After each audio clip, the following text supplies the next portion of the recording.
Hey guys, how's it going? So this right here is the Vivo X50, which offers one of the best camera setups in its price segment.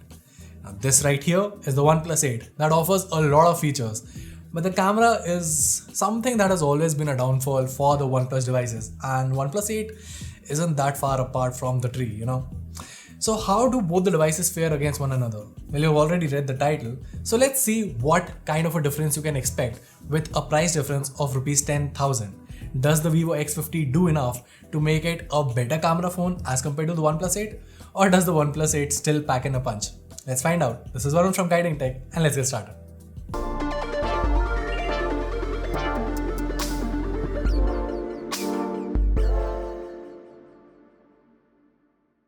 So kicking things off in the daylight department, let's start off with some greens. Right off the bat you can notice that OnePlus makes the image a bit more brighter, while with the Vivo X50 you get a more natural image. The Vivo also manages to keep the background colors in check without blowing them up. Also, if you zoom into the leaves, you'll notice that the image captured by the X50 is much crisper and sharper, which definitely makes it look better. The trend continues with this next shot that I took just to elaborate on this point. See, with a slight change in the clouds, OnePlus goes for a very stark drop to a dull image, while Vivo, while it is saturating things a bit, keeps things closer to reality. Also, if you zoom into the center leaf, which by the way I did a tap to focus on, will show you the levels of difference in terms of sharpness. Moving on to some yellows, and I have to say OnePlus gives me some hope. Almost immediately you can notice the difference in shades of yellows captured by both the phones, and if you're a OnePlus user, be happy because the OnePlus 8 is the phone that gets closer to reality. Yes, the greens are saturated, but it's still a more realistic reproduction of the lime colored yellow flowers which appear orangish on the Vivo X50. Now, Vivo shot is once again more detailed, but in terms of color reproduction, OnePlus easily wins this bout. Now, my favorite test is in the test of reds, and while both the phones perform equally well in this first shot, where the bench was actually more towards orangish and has been captured well by both the phones, Vivo does a tad bit of saturating to make it look a bit brighter. Almost flashy, I would say. Now, to its credit, the image is once again sharper and the temperature looks fine, but this is a very close call. However, switching things to this next shot, and it's safe to say that OnePlus does a better job, at least in terms of accurate color reproduction. Now what the X50 does is that it takes the HDR into account and warms up the image a bit. As a result, the image looks not just a bit yellowish, but also saturated. Now I'll be honest, if I had to post this image on Instagram, personally I would go with Vivo. That said, if I have the OnePlus 8 shot with me, I would like to spend some time fine tuning it and getting a perfect result. It totally depends on what kind of a shot you want. So far, it's been a neck-to-neck competition, but switching things to HDR, OnePlus tries. It tries really hard, but Vivo manages to give it a massive run for its money. In this first shot, both the phones have a good HDR, though OnePlus darkens the clouds a bit. Also, while the greens look attractive on OnePlus, it's the X50 that has them closer to the real tone, which was indeed a bit yellowish. Moving on, once again, both the phones do a fantastic job, but Vivo gets the edge by not only keeping the clouds in check with the HDR, but also keeping the colors of the leaves intact. Individually, they're both stunning shots, and I'm so proud of these shots, but critically, Vivo gets the points. And just to emphasize on the HDR part, in this next shot, you can see while OnePlus gets the sky right, it dulls the greens, while the Vivo X50 manages to keep everything in check. Now I know some of you may disagree with my analysis here, and that's completely fine. Which is why I always keep a download link to all the full res images directly taken from the camera, unfiltered, unedited in any sort of, the link to which will be in the description box. You can download them and analyze all the images as per your liking, and then see for yourself whether my analysis is spot on or do you have a different opinion. If you do, you can always comment down below, and I would love to have a discussion with you guys. Okay, so now moving on to the ultra-wide sensors, let's take a look at the normal shots first. As highlighted previously, in this frame, Vivo's HDR coupled with an abundance of reds and greens in this shot does result in a warmer image as opposed to OnePlus. Now switching to the ultra-wide sensor, you can notice that while OnePlus's shot gets the same bright adjustment, Vivo maintains the same color profile. Now don't get me wrong, I still think OnePlus is doing a better job here, but Vivo does maintain its color profile in both the shots, which is something to be noted. Now if we remove the factor of HDR in the normal mode, once again both the phones do a nice job, with OnePlus slightly brightening the image. Switch to the ultra-wide sensor and well, OnePlus is easily the winner. The image is sharper, brighter, crisper and just way better.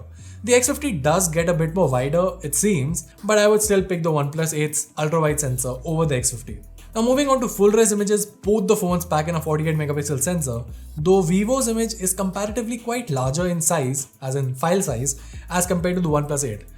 Now does it help in capturing more details? Well, yeah, sorta.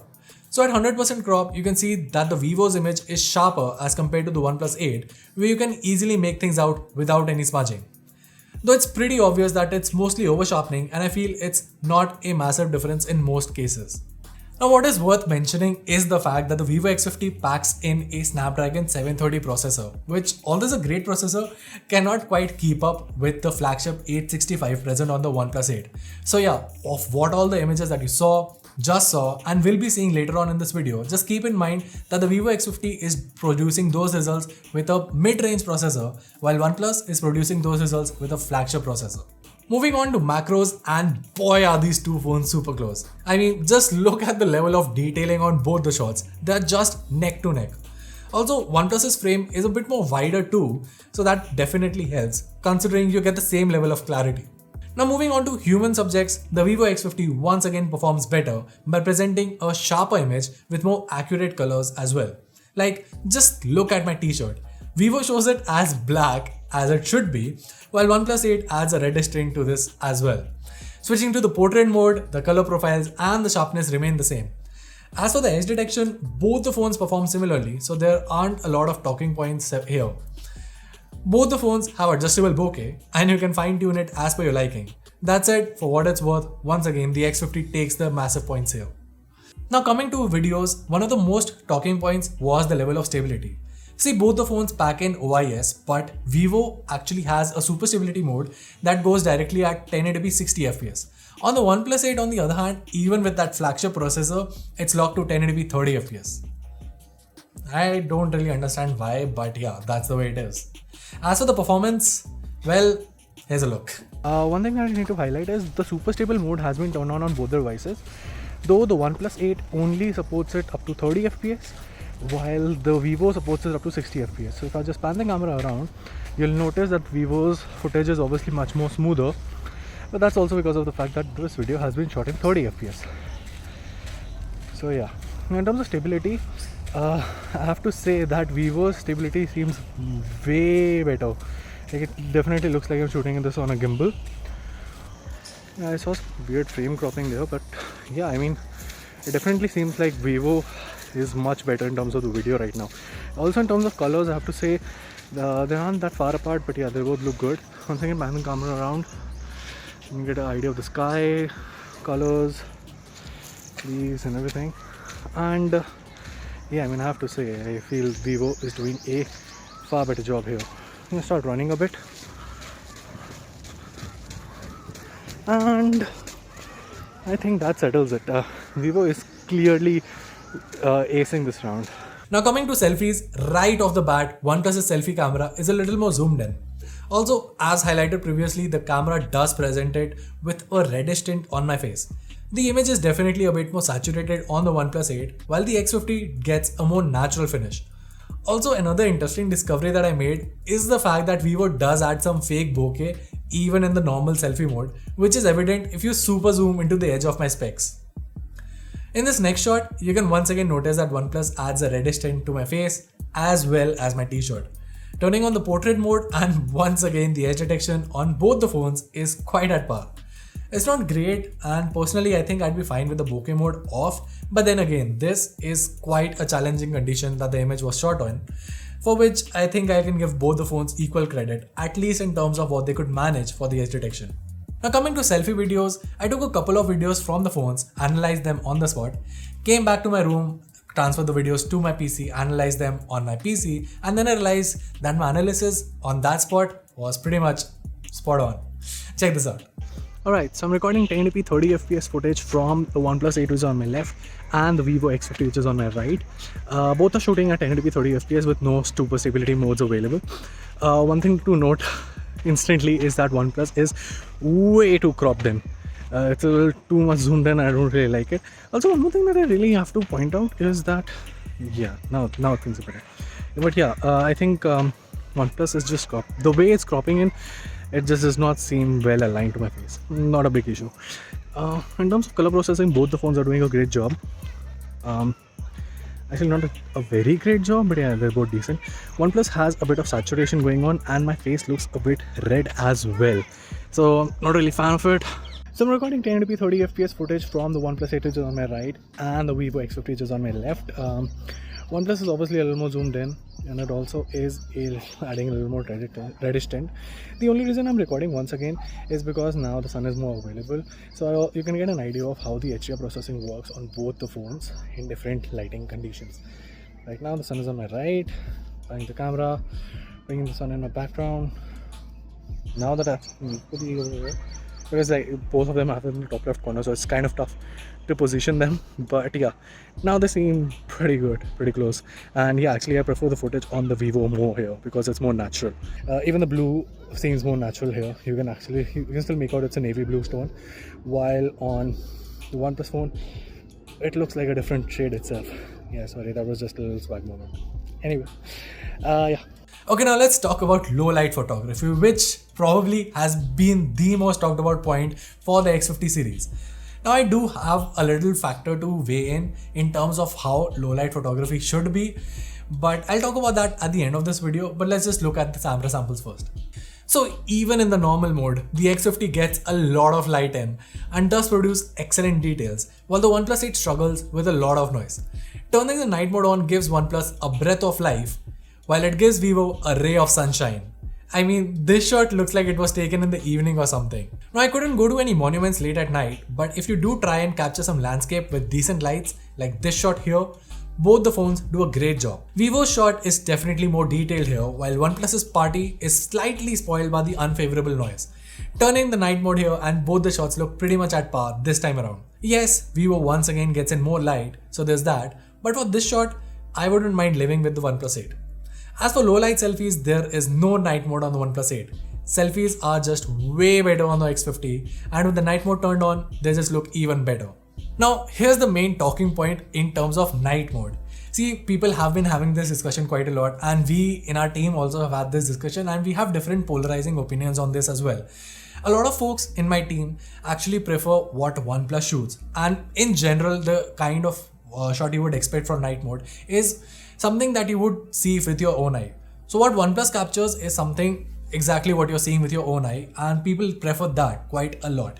But while I'm recording this with Shubhro, my camera guy, standing behind the camera, I think we both can agree whenever we try and take a shot, we obviously like to get in as much light as we can. Because what it does is that it gives you more playroom to edit your images later on. But that only depends on the kind of user you are. If you're someone like me who likes to edit your photos, then obviously this helps. So even if Vivo captures a way too unrealistic image, I mean, absolutely, it's totally unrealistic. It does not look night at any point of time. I mean, it just does not look like a photo that was taken at night. But yeah, the extra light means that you can edit it as per your liking. So yeah, that is a playroom where you get a sort of an advantage. With the OnePlus 8, you get a shot that is representative of what the shot would actually look like. But then again, you cannot edit it a lot without, decreasing the noise or something. You'll have to compromise with the noise and sort of dehazing over there. So yeah, with OnePlus, the shot you get is something that you have to stick with. With Vivo, the shot you get is not closer to reality, but something that you can play with. So it's obviously totally up to you guys what kind of a shot that you guys prefer. But that's just for the low light photography. For everything else, it's fair to say that the Vivo X50 gives the OnePlus 8 a run for its money. A massive run for its money. With a price tag difference of Rs 10,000 between both the phones, the Vivo X50 outperforms and outshines the OnePlus 8 in almost every way possible. For photos, it's mostly a neck-to-neck competition with Vivo slightly edging out. In videos, Vivo is just way better, both rear and selfie. And for everything else, Vivo is kind of more detailed as well. Now, this comparison itself should not come as a surprise, to be very honest. Vivo as a company has always been focused on giving devices with, medium hardware but great camera hardware, while OnePlus in itself has always provided the best flagship experience while compromising on the camera quality. With the X50 and the OnePlus 8, the story remains the same. OnePlus 8's Achilles heel is the camera, while the Vivo X50 focuses on the camera while pairing it with a very capable processor. Now, I'm not saying that you should buy the X50 over the OnePlus 8. That's a comparison for another video that Ashish is working on. So make sure that you subscribe to this channel as well as to Guiding Tech Hindi. But the main point that I'm saying here, in terms of camera, the Vivo X50 is easily the winner here. And well, that was it. Now, like I said, we at Guiding Tech never do paid reviews or camera comparisons of any sort. Everything that we've talked about is my own analysis and the brand has no control over it whatsoever. Obviously, you can, like I highlighted, you can download all the images in the full res format from the description box below, analyze all the images with the way you like. See, as a photographer, I agree that everyone has their own perception to images, and I would love to hear what our community feels about all the images that I've shot about. Also, if you like this video, make sure to give us a thumbs up and subscribe to our channel for more awesome tech content. Till then, this is Varun from Guiding Tech, and I'll see you in the next one.